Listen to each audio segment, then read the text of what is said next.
The Stolen Victory Book Review. The Stolen Victory. A copy of Brigadier Sultan's book was presented to the scribe by about November 2019 by my dearest Ustad from Pakistan Military Academy, May 1981, Lieutenant General Israr Goman. I immediately read the book and was very disappointed. The most serious issue with this book is that it is a gross distortion of Pakistan Army's military history in particular and Indo-Pak history in general.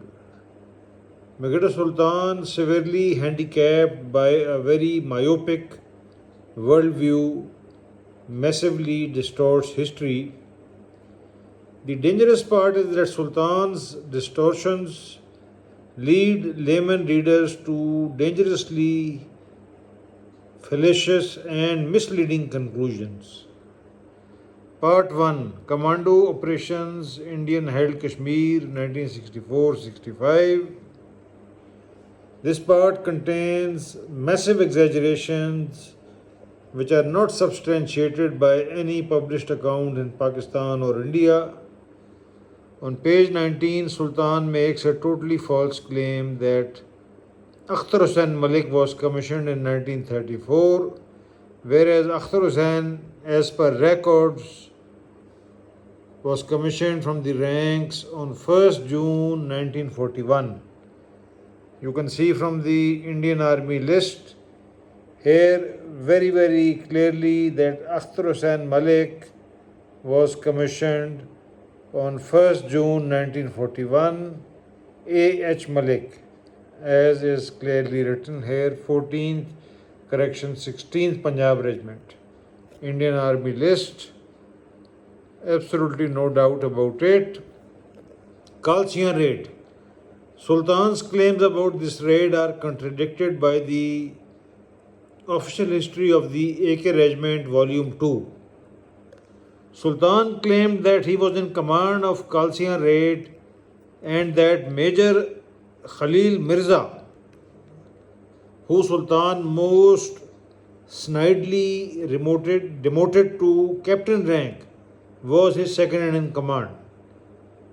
AK Regiment history, the official history published in 2017, thankfully came to our aid and clearly stated that Sultan was second in command while this raid was commanded by Major Muhammad Khalil Khan of the AKRF.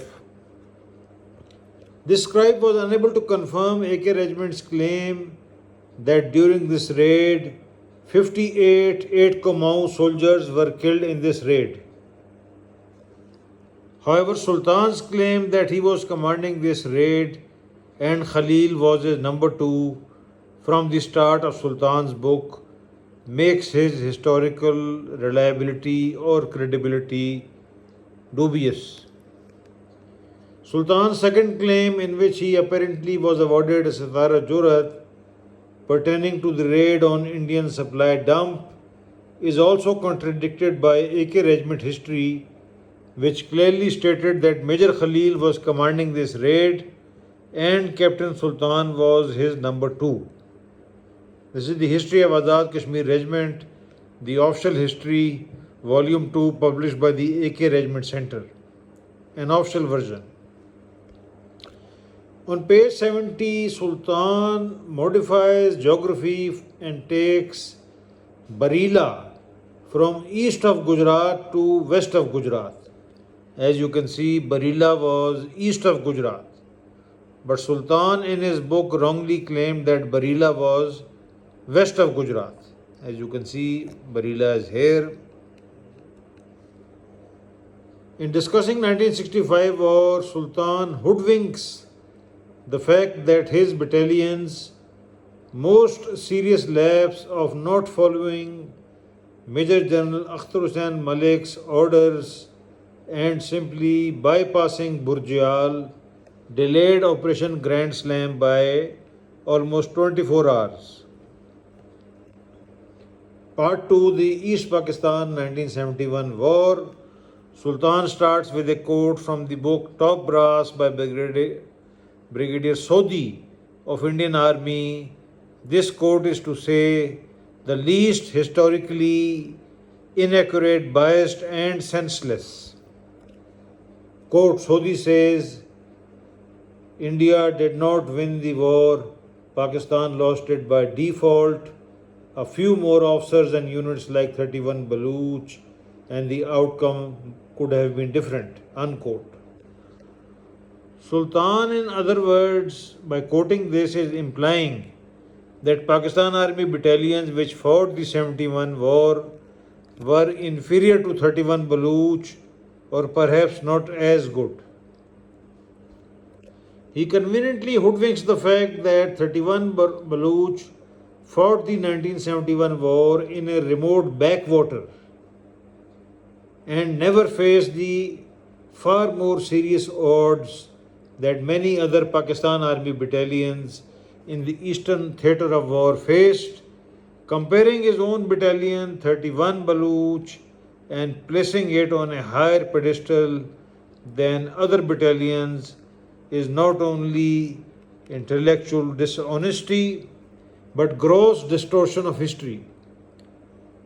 The two tables below compare Sultan's distortions that 31 Baluch was superior to other Pakistan Army battalions, as he implies by Sodhi's quotation. Battalions which received more Sitar Jurats than 31 Baluch or as many.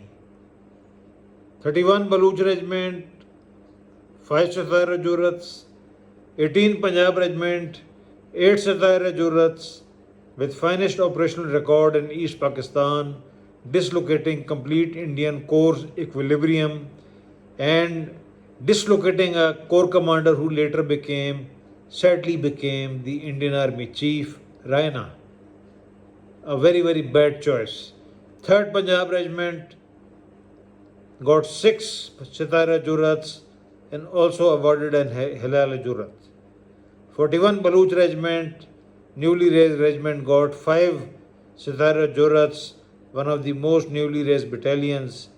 39 Baluch Regiment, 4 Sitara Jurats, saved 27 Brigade from complete rout. 22 FF, 4 Sitara Jurats. Now we will compare the casualties. Battalions which sacrificed fatal casualties far more or considerably more than 31 Baluch. 31 Baluch suffered 101 fatal casualties. In comparison, 27 Baluch suffered 155 fatal casualties, far more casualties than 31 Baluch, and highest casualties in the history of Pakistan Army. 25 Punjab Regiment suffered 147 fatal casualties, far more than 31 Baluch. 33 Baluch, who lost their CO also, suffered far more casualties than 31 Baluch. As you can see, on page 86, Sultan makes a totally false claim that 233 soldiers of 31 Baluch died in one night, whereas the records are very clear that total killed losses of 31 Baluch in 1971 war were 101 killed. Sultan makes a false claim that his battalion was besieged by 4 Indian battalions on page 86. The factual position was that Sultan's battalion was outflanked and his rear communications blocked. In this situation, 31 Baluch broke out and ceased to exist as a unit. As per Indian accounts, some 380 soldiers of 31 Baluch surrendered during the breakout operation. Sultan was just left with 100 soldiers. In these circumstances, Sultan's claim on page 86 that he fought the way to Dhaka is hard to believe. The battalion had ceased to exist as a unit after it was outflanked and bypassed. Map showing 31 Baluch deployment. As you can see, 31 Baluch was deployed in Kamalpur area, and 33 Baluch who actually lost their CU, Mazar Qayyum, was deployed in Halughat. As you can see, this is a very, backwater theater of the East Pakistan where hardly any serious fighting took place, and the Indians had launched a very minor subsidiary attack here from this side. The factual position was as below. This battalion was deployed in the north central sector as part of 93 Brigade, the sector considered most insignificant by both Indians and Pakistanis. The battalion's first position at Kamalpur was overrun by the Indian Brigade in 2 weeks' time. Its main position was at Jamalpur, where the battalion's CO theatrically refused Indian commander's offer to capitulate. The Indian commander planned an outflanking move, while around the same time the battalion was ordered by the Pakistan's Eastern Command to fall back to Dhaka. This was the situation. Indian Brigade outflanks 31 Baluch, while simultaneously 31 Baluch is ordered back to Dhaka. The Indians meanwhile had outflanked the battalion and claimed to have captured 380 soldiers of the battalion while it successfully broke out. The battalion fought a series of delaying actions till Dhaka. Later, after 1977, Pakistan's military usurper Zia was facing a serious internal and international credibility crisis. At that time, the battalion was picked up as a propaganda stunt and much projected.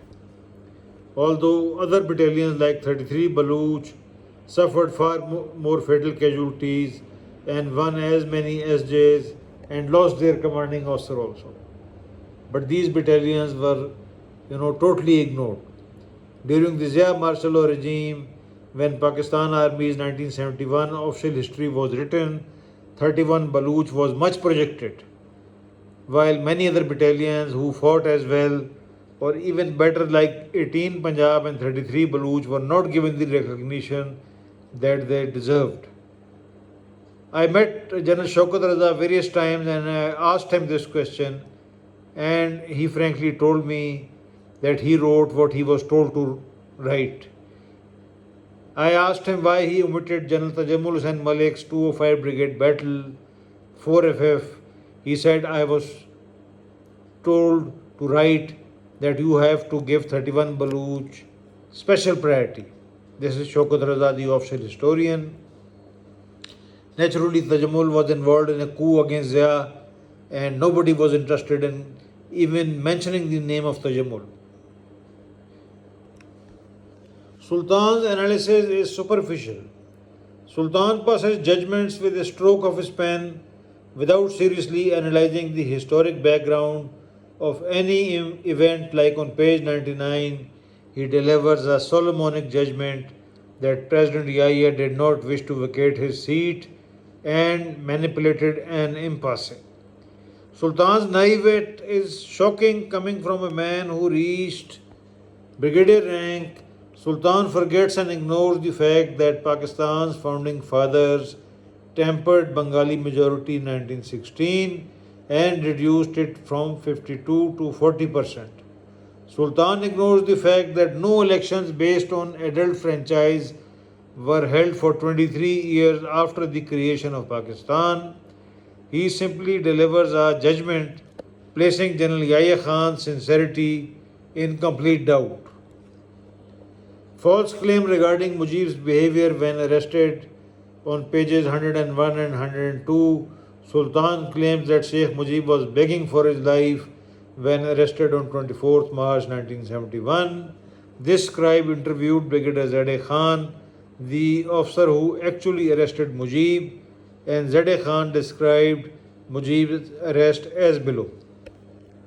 Please describe in detail how you arrested Mujib. I flew from Comilla to Dhaka by 730 on 23rd March 1971 to see the COS Eastern Command about a command problem that had arisen. The narrative is long, so we will omit it and we will go to the final phase to refute Sultan's claims. As you can see, this is the Reddy's account. He says the third party of 12 men commanded by Major Bilal, equipped with electric torches, were to search the house. The assembly point was a gate in the perimeter of the airport opening on the M&A hostel of the airport. The route was National Assembly building. Now he says,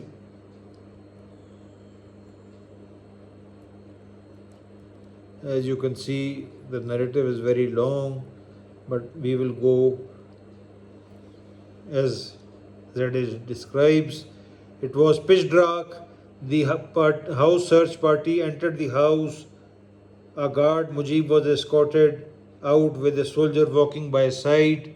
A little distance from the house, a guard pulled out a dah, a long bladed knife, and attacked his escort.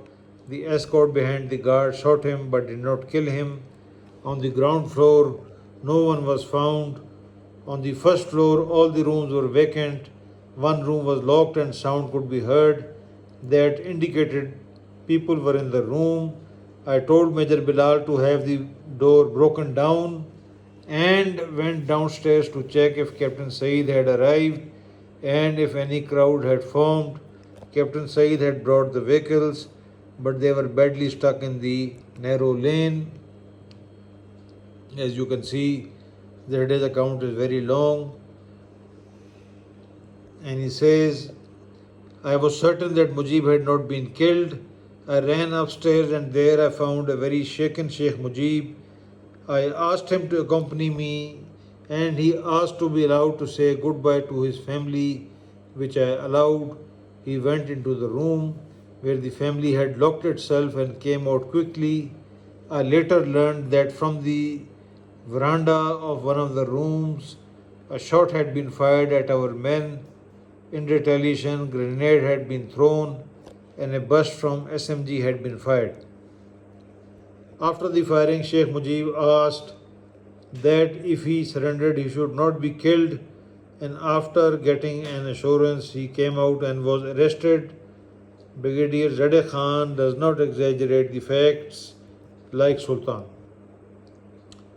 Sultan finds all the faults in Yahya and Niazi but fails to see the larger picture that 1971 was a strategic as well as political failure. Sultan constantly sees flaws in character of Yahya and Niazi but fails to see the larger strategic picture of 1971 war. He fails to understand that surrender in East Pakistan was inevitable because the Pakistani plan's strategic foundations were flawed. Conclusion: Sultan was unable to prove his rather shallow claim that Indians won a stolen victory in 1971. He fails to accept the fact that, keeping in view the force ratios overwhelmingly favoring the Indians in East Pakistan, Pakistani defeat was a foregone conclusion. The book is more a motivational and indoctrination textbook rather than serious military history.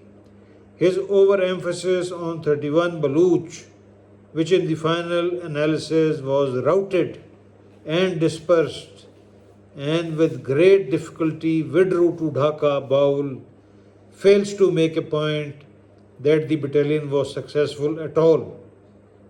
His claims that if 31 Baluch was allowed to continue defense of Dhaka against overwhelming Indian strength converging on Dhaka are also romantic fiction and total fantasy with no connection with the harsh facts of military history.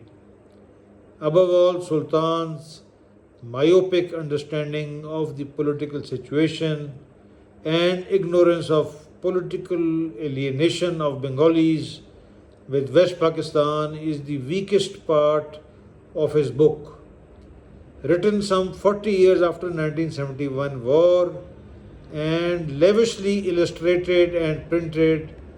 The book has all the signatures of an officially supported publication designed to influence public perceptions about 1971 war and to rationalize the military failure.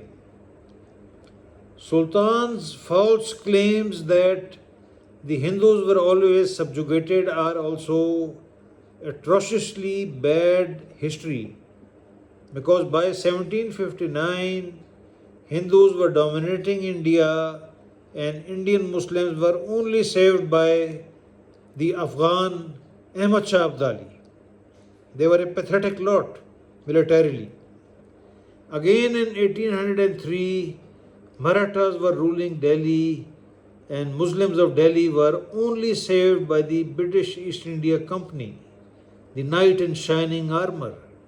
Sultan has nothing to state about the pathetic history of Muslim majority areas of Punjab, only created as a province by British East India Company in 1849, and the Trans-Indus Pathans, who were so militarily pathetic that they were ruled by a 8 or 9% Sikh minority. Sultan is bent upon painting the Muslims of these areas as super martial people in 1971, only let down because Yahya and Niazi were leading them. A ridiculous claim.